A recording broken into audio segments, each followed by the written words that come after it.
family? It's your boy Phoenix checking in with you this morning.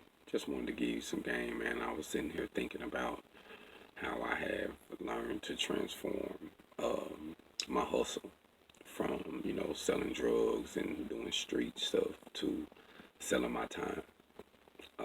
Once I learned and realized how valuable my trade was and how good I was at it, I realized then once I get my tools and my certifications that I needed, that I could actually sell my time, meaning selling myself, using my own equipment or just using my skills alone. So think about that.